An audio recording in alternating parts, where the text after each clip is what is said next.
Up, we have our external speaker for today, none other than Les Burnett. Having read physics at Oxford, Les took a master's in artificial intelligence at Edinburgh University. His research there focused on the use of computer models to study the way humans beings process language. Soon after, he joined the account planning department at BNP, where he turned his modelling skills to the problem of measuring the effects of advertising. He is currently head of effectiveness at Adam & Eve DDB and runs the network's econometrics consultancy. Since then, Les has played an important part in promoting effectiveness and evaluation in the wider marketing community, having won more IPA advertising effectiveness awards than anyone else in the history of the competition, including 2 Grand Prix, and been awarded its President's Medal. Les is recognised as an expert in econometrics and has written extensively on how advertising works, how to make it work better, and how to evaluate it. Even before the current crisis, Les noted that we're in the biggest shift of media consumption since broadcasting began in the 1920s, and that the digital revolution of today has brought about increased experience and efficiency. Today, Les will be evaluating the fundamental rules of marketing and the impact the current crisis and shift in media consumption has had on these. Les, thank you so much for joining us. I'll hand over to you. Thank you very much. Okay, I'm going to share my screen, which is always the nerve-wracking bit. Hang on a minute.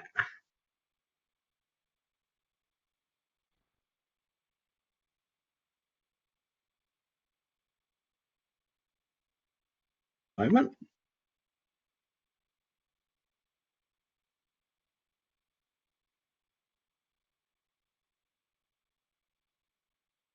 Right, I hope you can now see my Sorry, slides. Les, Okay. it's Charlie here. If you just stop sharing and just reshare your other screen, we're seeing your notes at the moment. Sorry, Les. Okay. It's always a little bit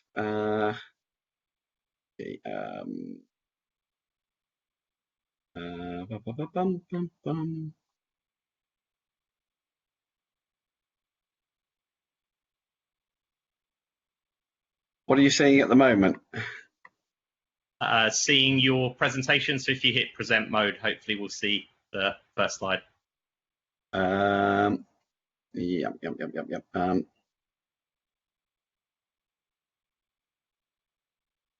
Sorry about this. It's usually a bit more slick, but it's always bottom right-hand corner. Yeah, that's the one. Yeah, I tried that. It didn't work before, but it's now hopefully now working. Is that right? That is perfect, Les. Thank you ever so much. Over to you. Excellent. A pro as usual. Okay, so I'm going to be talking about how marketing works today. And by today, I mean 2 things, really. I mean how marketing works in this new digital world that we've sort of, moved into in the last few years. But then also, I'm going to be talking about how the current corona crisis has kind of also added another layer of complexity on top of that. So first of all, I'm just going to recap by sort of talking about how Peter Field and I believe that marketing works in general, based on all the research that we've done, on all of the data that we've had access to over the last few years. So based on our analysis of the IPA effectiveness data bank, we've come to an overall view about how marketing works in the long term and the short term, which we usually sum up with this rather tired old graph, which, apologies, many of you have seen this many times before, but it's really worth repeating, that marketing works in 2 very different ways. The simplest form of marketing, the form of marketing that most people are most familiar with and most comfortable with, is what we call sales activation, which is the idea that you use some form of marketing communications to produce an immediate response, an immediate behavioral response, ideally a sale. To do that, you tightly target the people most likely to respond, you hit them with relevant messages that will motivate them to respond, and you make it easy for them to respond, perhaps by including a direct response mechanism. And if you get all that right, you can get big increases in sales, which are really obvious. So with sales activation, you get these immediate spikes if you're doing bursts of activity, or a steady stream of sales if you're doing an always-on activation. You get that right, it can be highly efficient with a high ROI. Great stuff. And that's not the way most marketing works, because in fact, much more important than this is the other form of marketing, and that's brand building. Brand building also generates sales. It generates immediate sales, but the crucial thing is it generates long-term sales. The sales increase from brand building is sustained, lasts longer, and can build over time. So if you have repeated bursts of brand building, typically the short-term sales effect is a bit smaller, but it decays much more slowly, and so repeated bursts brand building will ladder up, produce this sort of staircase effect of increased sales, and can produce growth. And if you have steady brand building, always on brand building, then you'll get steady, sustained growth over time. And I'll show you what that looks like later on. Now, the other thing that brand building can do is that sales activation can't, is it will reduce price sensitivity. So it not only increases growth, it also increases margins. And these two forms of marketing effect work in synergy. Now, let me show you a real example. One of the comments that we often get about our work is, well, these charts, the famous zigzag chart and the different variations on it are kind of theoretical constructs in a way. Show us some real examples. So I'm going to show you one now. I can't tell you who this is. The data's confidential, but this is a real example from a real econometric model. The red areas on the chart here show the sales volume generated from the short-term selling effect of the campaign. And the yellow areas show the sales generated from the long-term brand building effect. You can see that the short-term activations effects are big, but they decay quickly. You can see that the long-term brand building effects are smaller, but they last longer.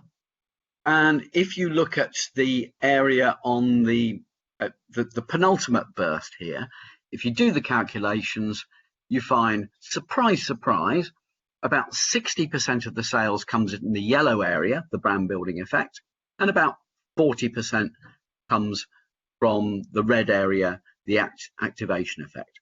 60-40. And that's a more general finding, is that we find about 60% of the selling power of advertising comes from long-term brand building, and about 40% comes from short-term activation. And some other nice things you can see in this chart. You can see that if you spend more money, you get to a higher level. If you have bursts more frequently and closer together, you get to a higher level. And if you really look into this chart closely, you can see that tweaking the ratio of spend on brand and activation leads to a different mix of short-term and long-term effects. So the penultimate burst here is a classic 60-40 split. The last burst is very heavy on activation, so it takes sales up to a higher peak, but in fact, actually, the long-term effect is smaller. So there's a hidden danger in there, in that going for short-term sales actually can reduce your long-term impact. Almost everything that Peter and I have said about how advertising works in the long-term and short-term is contained in this graph. It's an absolute beauty. Okay, so short-term and long-term, you need them both, you need them working together, and you need them in balance. And the balance we call the 60-40 rule. This chart shows that if you change the mix of brand and activation, then the efficiency and effectiveness of your campaign will change, and that overall the sweet spot, the point at which efficiency and effectiveness are maximized, tends to be when you have around about 60% of your budget allocated to long-term brand building and about 40% of your budget dedicated to short-term activation. The 60-40 rule. And as I said, that gels with the fact that about 60% of the sales are generated by brand building and about 40% are generated by these short-term activation effects. Now, in our most recent book, Peter and I, the book's called Effectiveness in Context. And the reason we called it that is that different categories, different marketing contexts require a different balance of long-term and short-term. There's a different balance for new brands as opposed to mature brands, small brands versus big brands, premium brands versus budget brands, and so on. Okay, so that basically describes our overall theory of how marketing works. And almost as soon as the ink was dry on our 2013 book, The Long and the Short of It, people started asking, have the rules changed? And I think probably the biggest challenge to our research has come from the rise of digital first brands and also the rise of digital media. A classic example would be the rise of Amazon. So Jeff Bezos is famous for saying advertising is the price you pay being an unremarkable product or service. I'm not sure he actually made this quote up. I think he might have been quoting someone else. But he very famously said this in 2009 at one of their shareholder meetings. It's interesting to say that to observe that he's changed his tune somewhat since then. He's more recently announced that he's fallen in love with advertising. He's even fallen in love with TV advertising. So a bit of a change there. But this view that advertising is, if you like, a tax on stupidity is quite common in the realm of hardcore digital marketing and hardcore, if you like, digital first businesses. And there's a reason for that. If you are a startup with a radically new and better and disruptive product or service, then actually you may not need advertising, at least at first. And there's a reason for that. And the reason is that when you've got a better product, better price, you've got digital distribution, then actually you can get exponential sales growth for a while with little or nothing in the way of paid communications, and certainly very little of what we would call conventional advertising. And there's even an equation that describes that fantastic early growth process that you get from disruptive innovation. And that equation is called the Bass diffusion model of innovation. It's not new. It was published by Frank Bass in 1968, I think. Frank Bass is the less famous and less well known these days half of the Ehrenberg-Bass collaboration. Andrew Ehrenberg and Frank Bass, the two 1960s giants of marketing science, if you like. Frank Bass showed that when you have a new product, you typically get a growth pattern like you see in this graph. In the early phase, when a product is first launched, if it's new and better and different and cheaper and so forth, you will get what looks like exponential growth for free, just from viral propagation, word of mouth, member get member, buyer recruits buyer, herd effects, call it what you like, contagion. In fact, the equations that describe this process are actually the same equations that are currently being used to predict and explain the propagation of the COVID-19 virus through the world's population. It's the SIR model of susceptibility, infection, and recovery. Effectively, a great new product will propagate virally through a population, just as a virus will. And you don't need advertising for that to happen. Fantastic, except there's a problem, because as you'll see, the sales graph, which looks exponential at first, eventually flattens off. And that happens with every new product, every startup, every disruptor, every innovator. That product, that S-shaped curve describes, for example, the adoption of radio in the 1920s, TV in the 30s, 40s, and 50s. It actually, and I have looked at this, it actually models the uptake of social media, including Facebook, around the world since 2006. It's the innovator's problem, which is that sooner or later you reach an inflection point. Sooner or later you reach a point where having an innovative product and getting people to spread it by word of mouth only takes you so far, and then you hit a plateau, and then your revenues start to level out, and then your investors and shareholders start to get impatient, and then your share price starts, which is predicated on continued growth, starts to plummet. I was actually presenting at Facebook HQ on Menlo Park, on the very day that phenomenon hit Facebook's share price. But there is something you can do about it. When you hit maturity, when growth naturally slows to zero, you can use advertising to create further growth. And in fact, you can use advertising in two ways. You can use advertising to accelerate your early growth if you've got the appetite for it. Not all startups want that.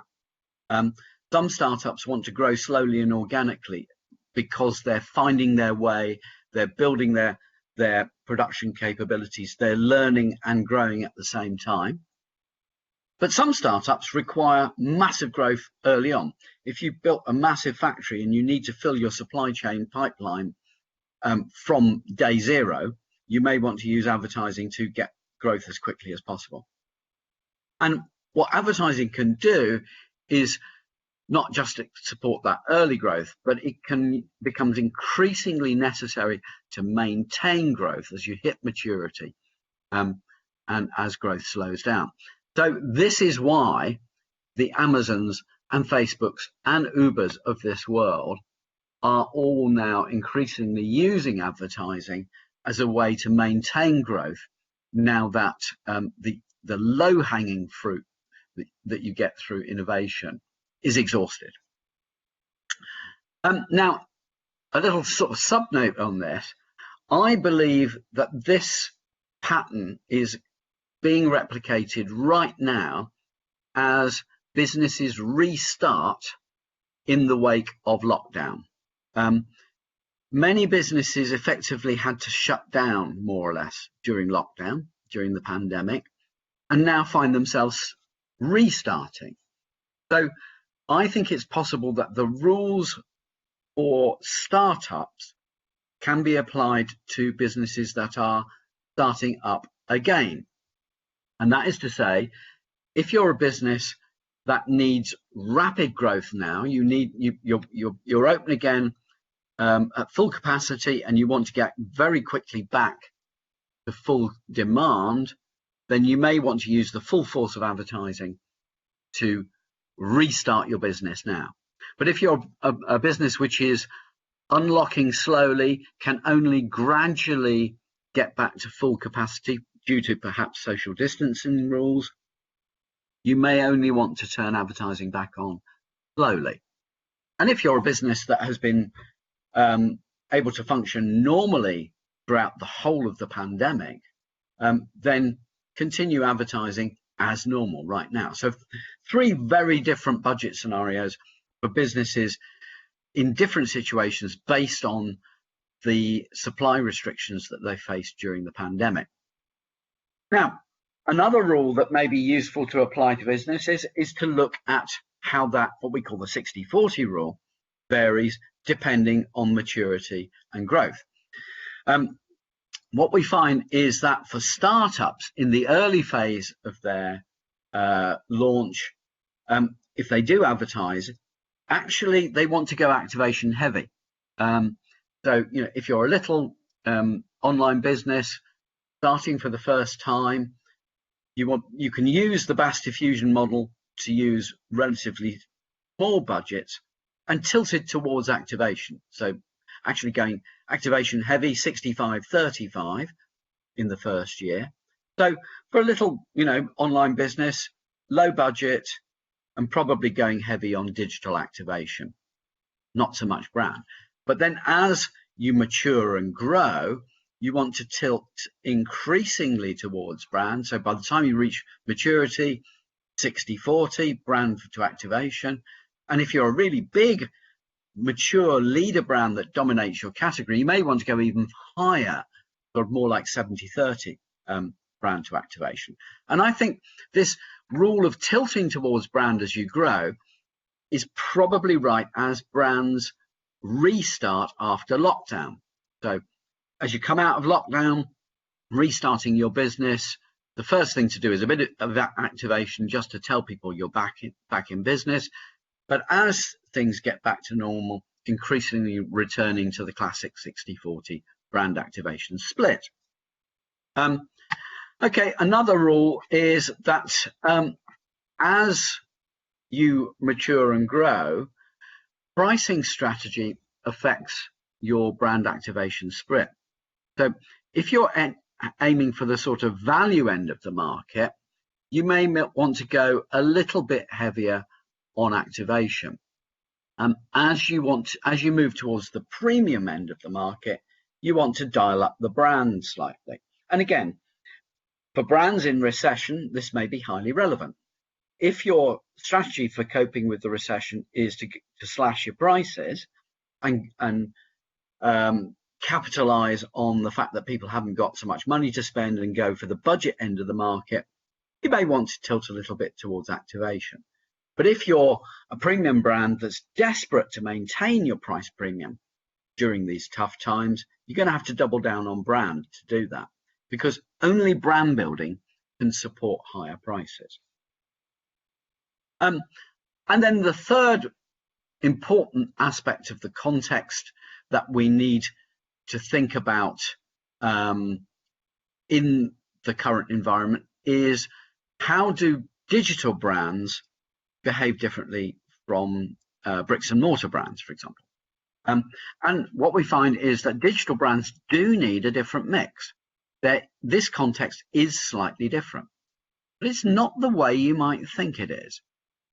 What we find is that brands, for example, that are researched, highly researched online, the kind of brands that people Google, that they do online price comparisons, they compare prices and specifications, they maybe go to price comparison sites. Those kind of high interest, high involvement, high research brands require a slightly different mix, more like 75% brand, 26% activation. The reason they can go light on activation is that brands like that, because they're so highly researched, activation is more efficient, and therefore you can save money on the activation budget. Similarly, brands that are bought online, the activation part of the marketing budget is more efficient. People will Google them, they will go to the website. The whole online delivery makes activation more efficient, so you can save money on activation, dial down the activation, and so you need brand to be a higher part of the mix, more like 75-25. And then finally, brands that sell on subscription, whether it's Dollar Shave Club or a gym membership or banking or Amazon Prime or Netflix, all of these kind of subscription brands, again, activation is more efficient. You can dial down the activation. Brand building is left as the final frontier, a more important part of the mix, and so it's 75-25, 74-26. So all of these things are more prevalent in online marketing, and so it does suggest that digital first brands have higher activation efficiency and therefore require a slightly higher proportion of brand in the mix. That's not what most digital marketers would expect. It's a slightly contrary and unexpected finding, but we believe this to be the case. And actually, I think there's a very similar lesson for brands that have chosen to shift to direct online selling during lockdown. It's a great way to defeat the supply restrictions of the pandemic, sell to direct to your consumers online. But if you're going to do that, you need a strong brand, because otherwise people will not come to your online e-commerce site. They will not find you. They've got to know who you are and want you first. So brand building is in fact more important than ever in a digital world, and more important than ever during the COVID crisis. So what does that mean in terms of media? Well, as I implicated earlier, sales activation requires the classic elements of what we think of as marketing communication, that is tight targeting, informative, relevant messages, and an easy response path. Classic performance marketing, classic promotional marketing, classic direct response. But brand building requires absolutely the opposite elements.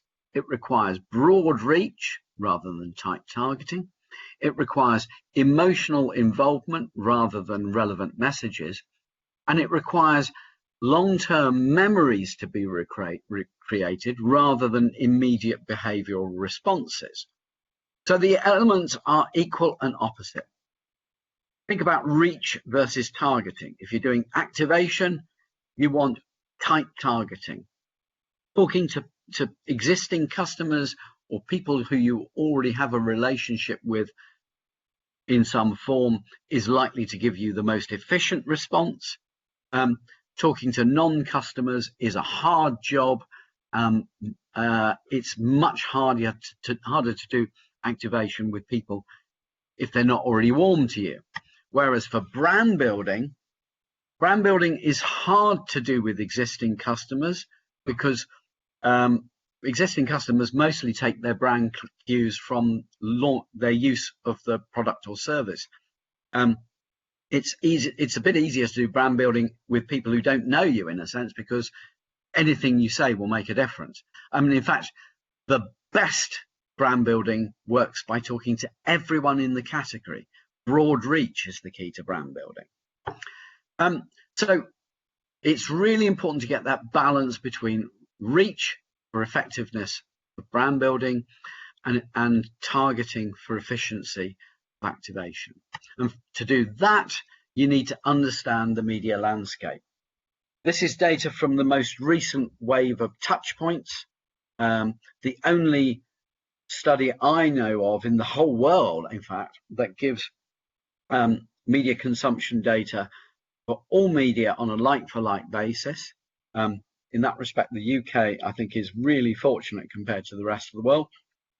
This is from the Touchpoints data that was launched last autumn for the UK, and it shows media consumption for all adults, measured in terms of weekly reach on the y-axis and hours per day on the x-axis. And you can see there that despite all the talk of the death of traditional media still play a really important role if you're trying to get reach for the whole population.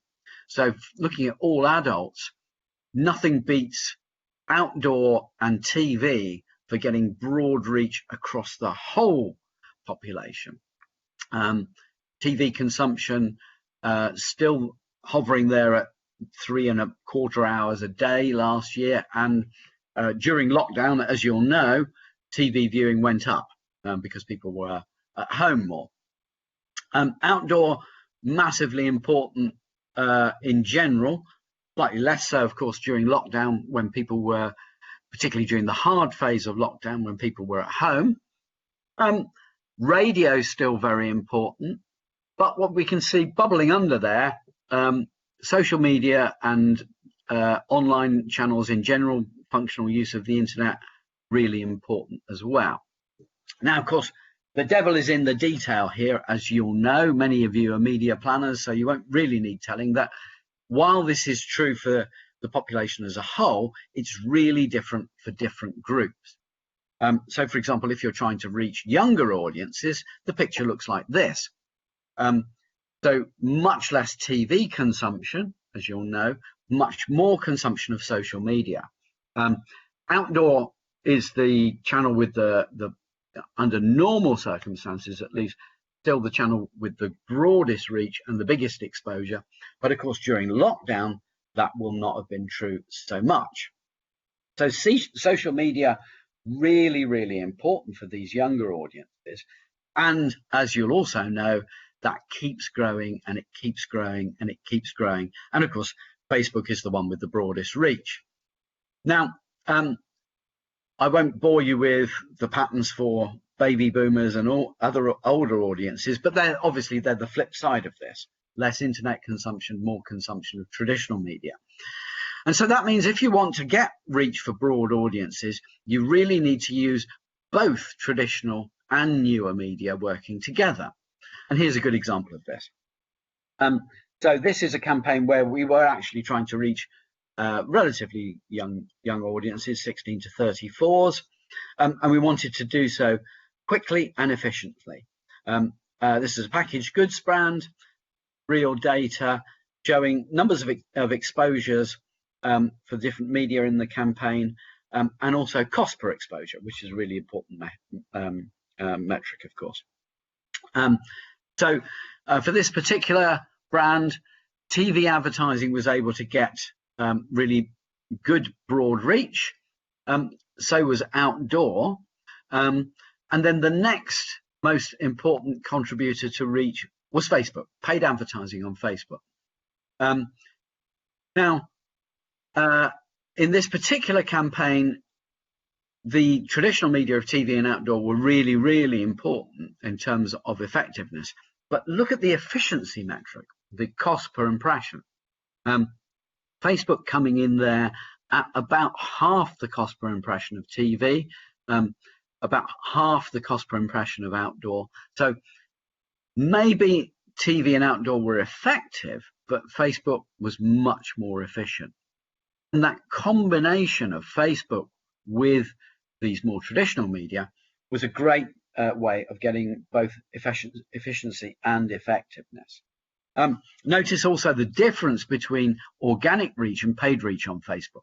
There was some organic reach on Facebook, but on this chart, too small to really even see. If you squint really closely, there's a little bit of exposure there going organically or virally. But this is, I think, really the key learning in social media in the last few years is organic reach is for mainstream, brands that are, anything other than highly, highly niche. Organic reach is almost nothing. Paid reach is the way to go. This is why basically effectively Facebook has turned for people like you into a paid advertising medium rather than an organic free one. You'll also see there that Facebook knocks Twitter out of the water. In fact, actually, my favorite statistic on this, and sorry if anyone from Twitter is listening, I think during this campaign, Twitter got something like 7 million exposures, which sounds like a lot, but in marketing terms, the technical term described that as fuck all. 7 million impressions is about what you get from advertising on the side of London buses in a week. Twitter took 3 months to do that. Also, if you look in there at YouTube, only a few exposures on YouTube, but actually YouTube was surprisingly expensive. I think maybe the prices might have changed since then, but a little guilty secret there was that YouTube more expensive than TV, and mobile messaging absolutely ruinous. My advice to these guys was do not do it ever again. Okay, so as you'll have seen in that chart, paid exposure, even in these days, is really important. And in fact, going back to that chart, of course, outdoor was really important in this particular period, but of course, during lockdown, that becomes less useful. If we were doing this again now, I would probably have said TV and Facebook rather than outdoor and Facebook. And the other thing about Facebook in that particular context was that actually the Facebook did a little bit of an activation job as well as a brand building job then. We were able to use, this was actually an ice cream brand, and we were able to use thermal activation to trigger Facebook advertising, and indeed some of the digital outdoor on hot days when people were out and about, when they might want to buy an ice cream. So kind of best of both there. Anyway, so what our research suggests is that reach still matters, and you still need to pay for reach, and you should be using the combination of old and new, digital and non-digital, if we can still use that word, digital and traditional media to maximize reach, and that requires spending money, and in particular it means spending more money than your competitors. The good old share of voice rule tells us that brands that set their share of voice above their share of market tend to grow, and that brands that set their share of voice below their share of market tend to lose market share. That rule has been in evidence since the 1960s, first discovered by Unilever in the 1960s, confirmed again in the 1970s by researchers like Stephen Buck, made famous in the 1980s and 1990s by Professor John Philip Jones, started up again by Johnny Come Lately's Binet and Field in 2007, rediscovered again by Nielsen and by Ehrenberg Bass. It's the rule that will not die. We know that a brand's growth tends to be proportional to the difference between its share of voice and its share of market, what we call extra share of voice. And there is no evidence that that rule is changing, despite all the changes to the media marketplace. Our most recent estimates of the book, of the relationship, published in Media in Focus and Effectiveness in Context, show that that rule is the same now as it was 40 years ago. However, there is a change at times like these, which is that share of voice is particularly important during recessions.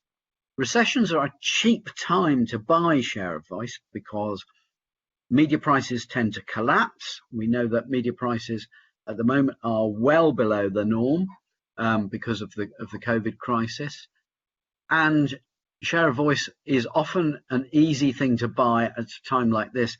If you're a brand whose competitors have made the mistake of cutting their budgets, it presents you with an open goal. You can buy share of voice, high share of voice on a fraction of your usual budget, gain market share, and position yourself to come out of the recovery stronger than your competitors. You may be even, if you've got the cash and the courage, you may be able to actually drive your competitors out of business. So share of voice is important, reach is important, the balance between old and new media is important, and the other thing to think about is the balance between messages and emotions. Because if you're doing activation, it's all about messages. It's all about relevant, single-minded messages. I know in the Q&A, the previous speaker talked about the importance of single-mindedness. That's absolutely crucial if you're doing activation, if you're doing short-term selling. Rational messages beat emotions every time, and single-minded messages beat double-headed propositions every time.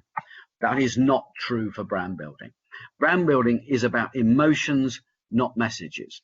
It's about feelings and emotions and associations, not about propositions or relevance or single-mindedness or USPs. Emotions beat messages every time when it comes to brand building, because brand building is not a form of communication. It's a form of training. It's about conditioning your consumers to prefer your brand, even when you have no rational advantage. It's, if you like, the evil side of marketing. Brand building does not need to be single-minded. Brand building is about creating a network of associations that is consistency is more important than single-minded. Now, when it comes to brand building, nothing beats the emotional power of video, moving images, and particularly video with music, in fact. And so we find that online or offline video formats always outperform non-video formats, particularly for brand building. That's why TV is the most effective medium for brand building in the offline world, and video is the most effective medium for brand building in the online world. And we're particularly, paid video tends to outperform free organic video, because that's how you get that combination of reach and emotion at scale, as we say at DDB. So to get the absolute maximum effectiveness of your brand building, you need online video and offline video working together in synergy. And at this point in any presentation, I'm contractually bound by my employment terms at Adam and Eve DDB to mention John Lewis, of course. I don't know if there's anyone from Manning Gottlieb in the audience, so if there is, big shout out to them. They do a fantastic job of giving us that combination of online and offline reach through the combination of traditional TV and online video. And in the case of John Lewis's online video, we are very fortunate to be able to get a lot of that exposure for free through a little bit of online seeding, paid video through media like Facebook, plus organic propagation through social media like Facebook and Twitter and YouTube. Facebook giving us the most views, followed by YouTube, followed by Twitter. And the way we do that is by basically having big, famous, consistently great emotional creative work, which has been primarily viewed on TV over the years, through online exposure on TV. But as the years have gone on, we've basically trained the British public to love and expect our great Christmas TV ads, and so therefore seek them out online. And I mean, it is amazing. I've seen this firsthand. At about 7:30 in the morning, we release the ads to the British public on video online.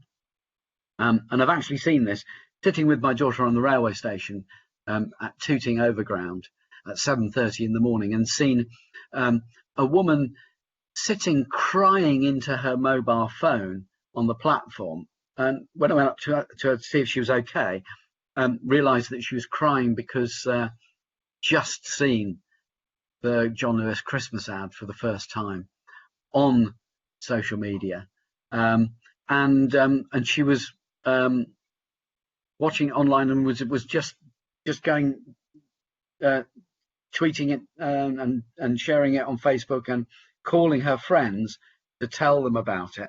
I mean, we kind of knew this thing existed, but this kind of viral propagation, seeing it firsthand online, seeing a woman literally in tears as she was telling about her friends about it online.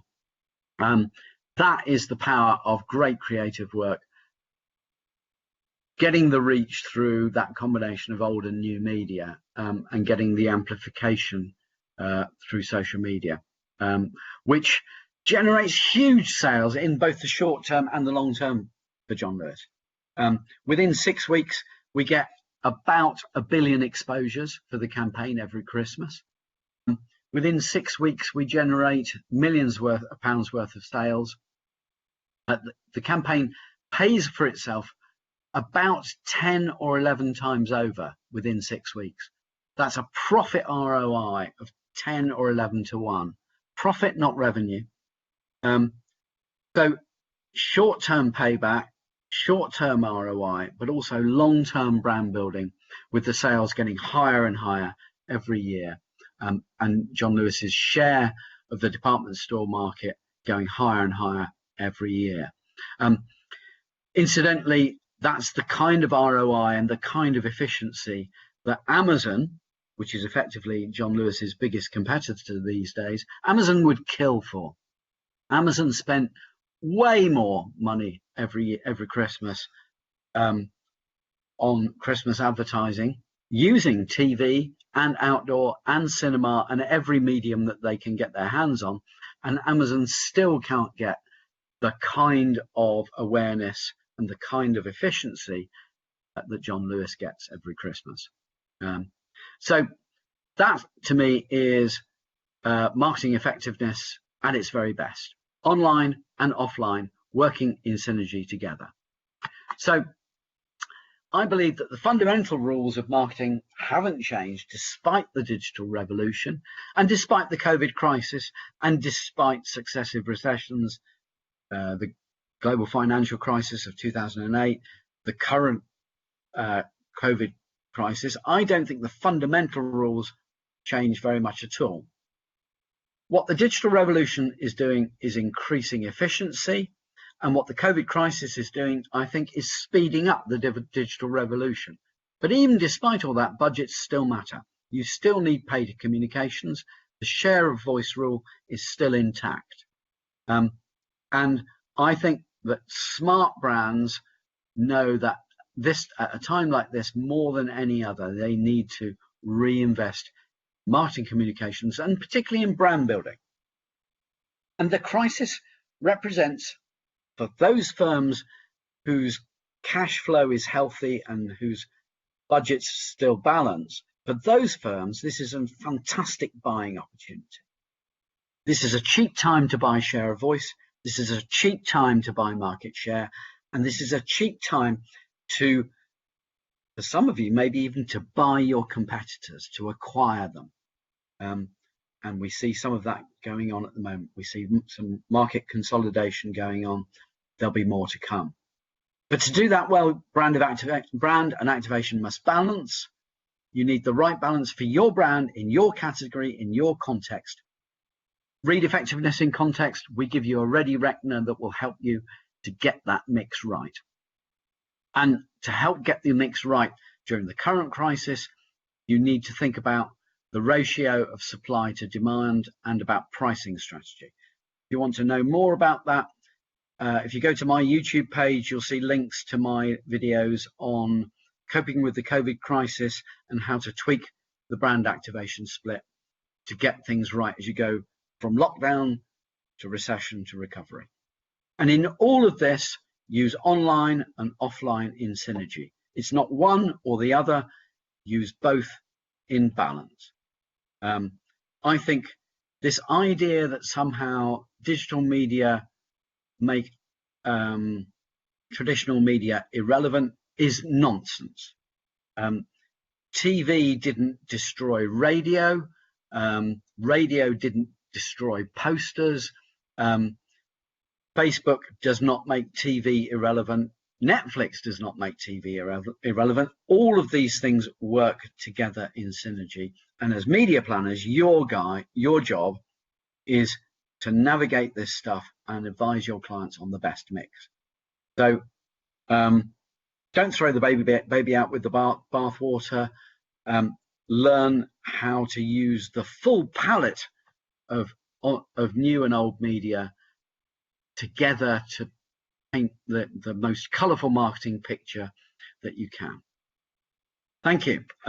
I have some other stuff here which I'm not going to show you. I'm now going to stop sharing my screen, and I think we will be able to take questions. Right.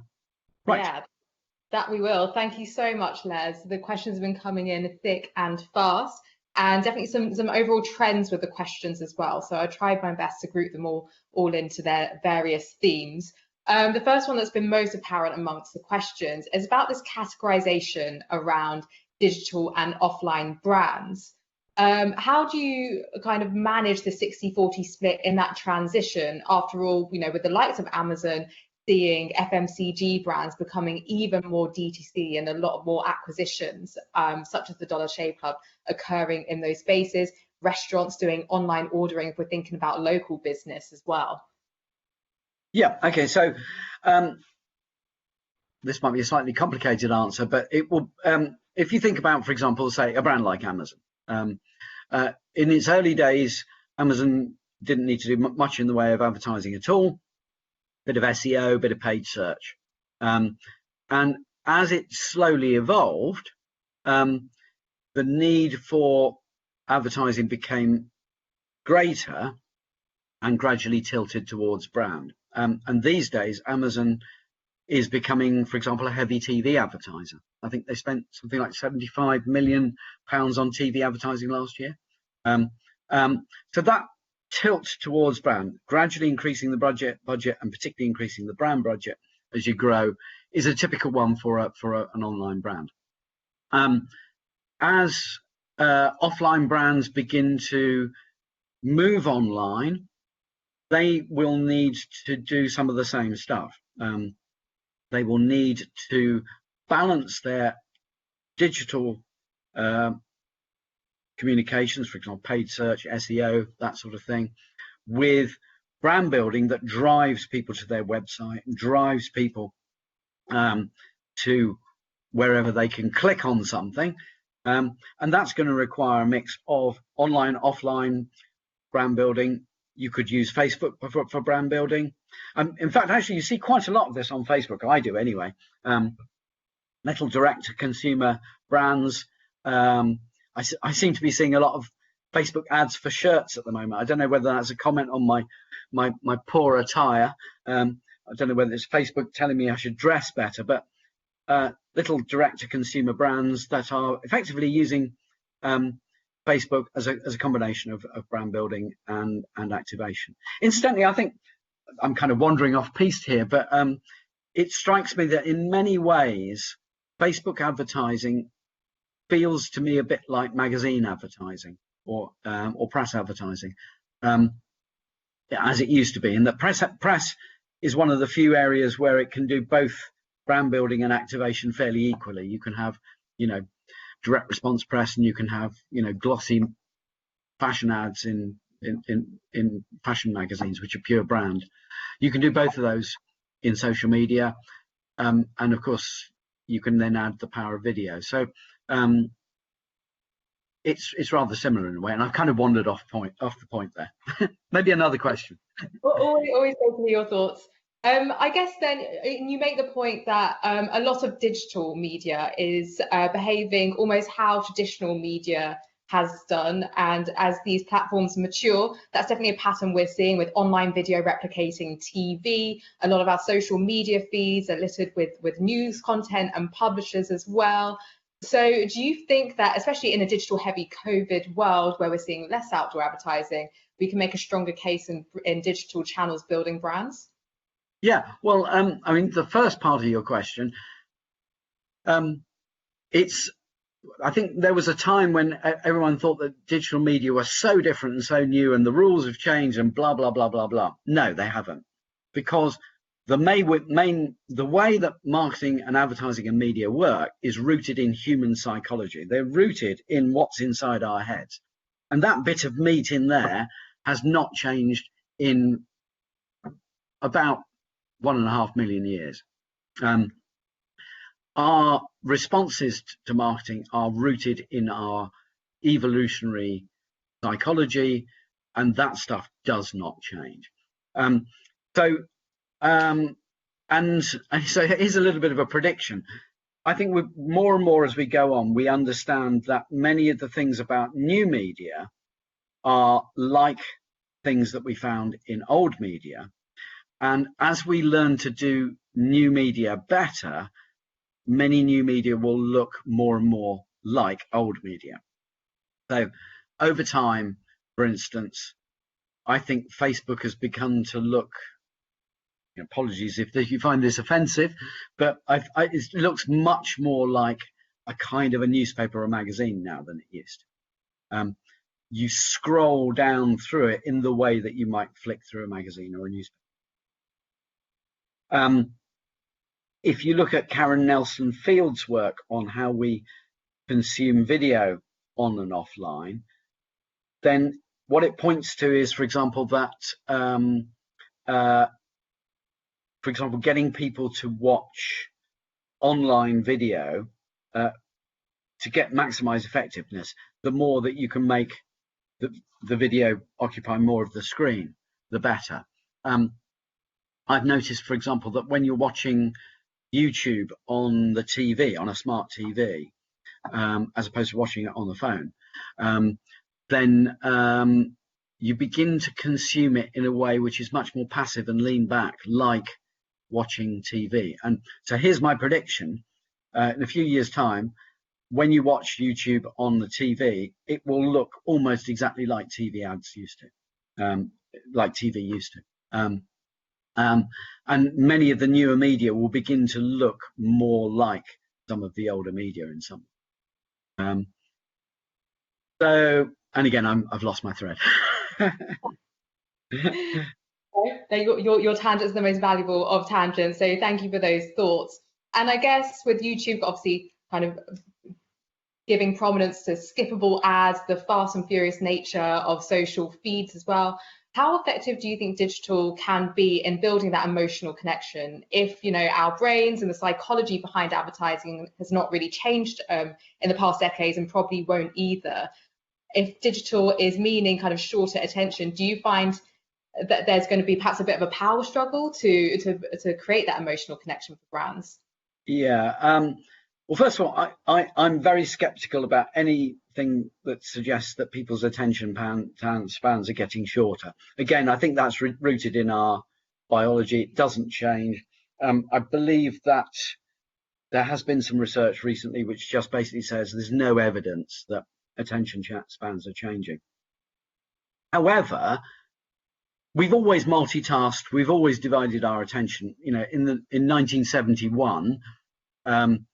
People didn't switch TV channels quite so much because there weren't so many channels, but what they were doing was switching their attention between TV, newspaper, knitting, Scrabble, listening to prog rock on headphones. That's me.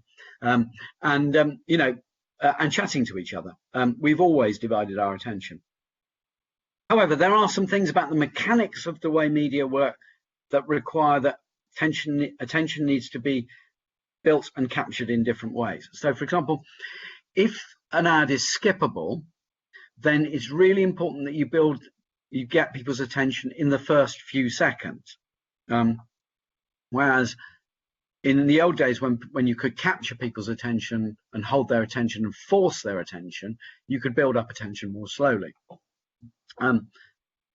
Similarly, if you're scrolling past ads on Facebook, it's really important that you get people's attention at the moment when they scroll past. But if you've got them and you've got them to sort of pay attention and maybe click on the thing, maybe go to, watch it with the sound on or watch it full screen or whatever, at that point, one goes back to a more normal situation. Creativity and emotions still matter. But you maybe need to use your creative smarts in slightly different ways. So getting attention earlier. But what we do find, for example, is that if you can get people to watch a piece of video, they will watch it for longer online. So YouTube's sort of like roll call of what they believe their most effective online videos are, they average at 1 minute 40 seconds in length. So, when people watch a video and really engage with it, they'll watch it for much longer than they would have watched it on TV. So if you like, the rules of painting have not changed. The canvas has changed size. That's what it is. And so that, we need to, you can still create an emotional connection with people online, but you just have to use your creative smarts and your media smarts in slightly different ways. Great. Love an analogy, and we'll close out with one final question. I guess kind of back onto the theme of categorization, but this time in terms of how we categorize and think about our clients as being either online or offline. They could be 100% bricks and mortar, but also not necessarily looking for a hard sale. Perhaps it's a lead, a service, or a subscription. And there's been a few questions around how do we, I guess, adapt the 60-40 rule, but kind of building on your point about building emotional connections. Is it more important to do that for those longer path to purchases? Well, for example, subscription services, you need 75% brand building, 25% activation. So brand building is more important for them, including, for example, financial services. There are a lot of variables here. It's quite hard to sort of just give you one rule. That's why in the book we have a kind of ready reckoner where you can give your brand points, a few extra points for being direct to consumer, a few extra points for being a subscription brand, knock a few points off for being a value brand, and so on. Our most recent analysis, for example, showed that B2B brands are very similar, but need to be slightly more activation heavy. It's more like a 50-50 split for business to business. So I can't really give you a simple rule, but all I'd say is, and I would say this, of course, is buy the book or download the book and read the tables and think about all the different dimensions of your brand. Lovely, Les. Thank you so much for leaving us with that and all your thoughts and observations for today. We'll say thank you and let you go and enjoy the sun now. So thank you very much. Enjoy the rest of your morning.